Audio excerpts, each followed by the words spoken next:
when you win, you make sure that the other person doesn't feel that they have lost too. At this price, he's going to add value to the company.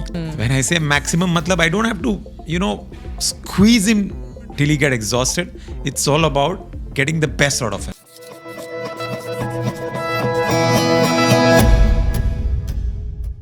So we've established that negotiation is like a game of chess. So what are a few tools that a good negotiator must have?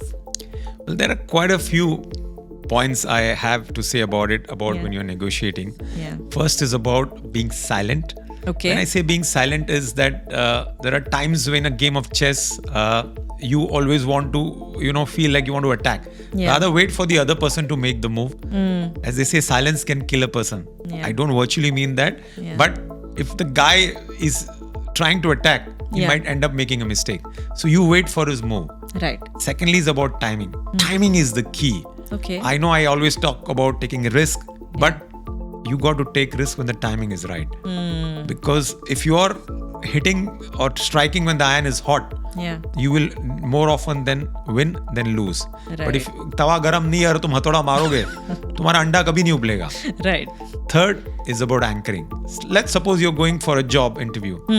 You've been asked, what salary do you expect? Yeah. And if you say, sir, jo aap de doge, that doesn't work.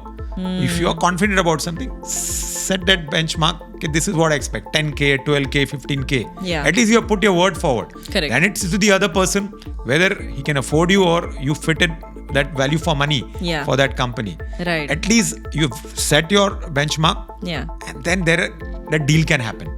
Right. So even if you don't get that exact number, you'll get somewhere around that number. More possibly. often than not. Yeah. So basically people should not be scared to put a number out there.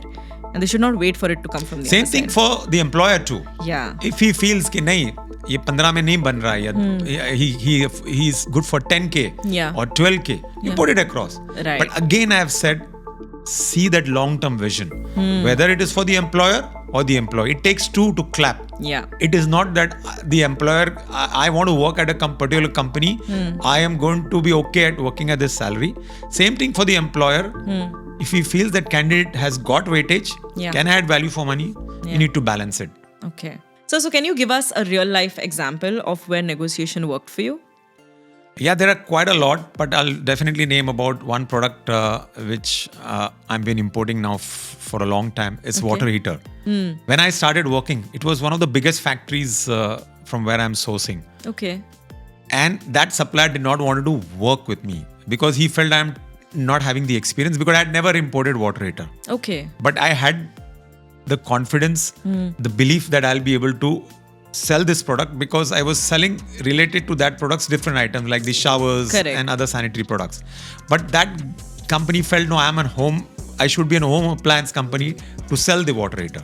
Okay. So then I explained to that supplier that this is my strength, this is my network, this is my infrastructure. And I gave him a quantity which he couldn't refuse.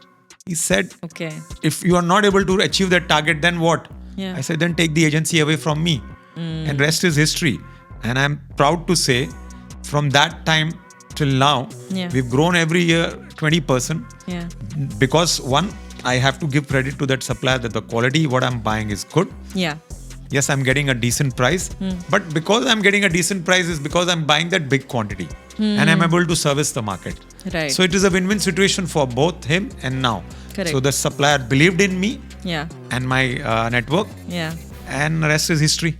Yeah. But would you say he actually believed in you? Because initially he was hesitant. But then eventually when you gave him something जहाँ पे उसको लगा कि अच्छा मेरा भी फायदा हो सकता है, that's where he said, ठीक है, let me try it out. Correct. Like I always said, if you always think about your profit and don't think about your supplier's profit, or the other way, if you don't think about your buyer's profit or you only want to make the profit yourself, it will never last the distance. Yeah. So there will be ups and downs. Like I'll just give you an example.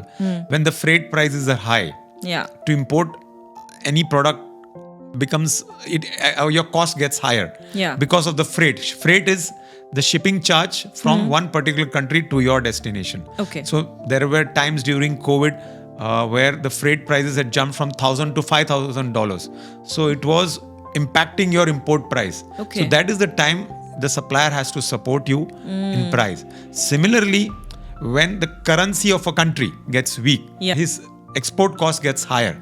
Right. So at that time, as a buyer, you should support him by giving him a little extra, because otherwise he'll lose both ways. If you keep squeezing that supplier, can you give me more cheap?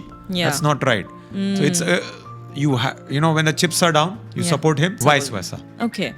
So basically what you're saying is, whenever you're negotiating, in order to maybe not guarantee success, but to increase your chances of success, it needs to come from a place where you're not selfish. You're not just thinking about yourself, because that way you'll barely ever win. And even if you do, तो वो short-lived success होगा, वो long-term नहीं जाएगा. Spot on. Like I always say, if you are making a decent profit, be satisfied with it. Don't be too greedy that I'm going to make more profit and squeeze the supplier. Finally, if you're going to keep on squeezing the supplier, keep on negotiating, what will he do? He's going to compromise on the quality. And you are surviving on that product because of the quality of the product. And if you are going to keep negotiating, he has no other choice but to compromise on the quality. Correct. So make sure you're happy with what you're making. And the other guy also is happy with what he's selling. Right. उसमें दोनों का फायदा है. Long term सोचो, as Amitabh Bachchan has said in the movie सरकार, नजदीक का फायदा देखने के लिए दूर का नुकसान मत करो. So what I'm trying to say in English is that in seeing that short term profit, don't make a long term loss.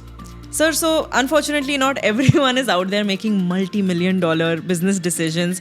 Some of us are, for anyone who has maybe just started a business, is going through a little bit of, ups and downs on their own end. If there's one lesson that you'd like to give them, what would it be? So my advice to young entrepreneurs, whenever you are negotiating, don't make it like a tug of war. Play like a chess player. Make your moves smartly and you will be a winner, and so will be the other person. Nobody will be a loser in it. Thank you so much for tuning in to Anis Sajan Unfiltered. As always, we'll be back again next week with yet another thought-provoking episode. Till then, remember to check out this one, and I'll see you in the next one.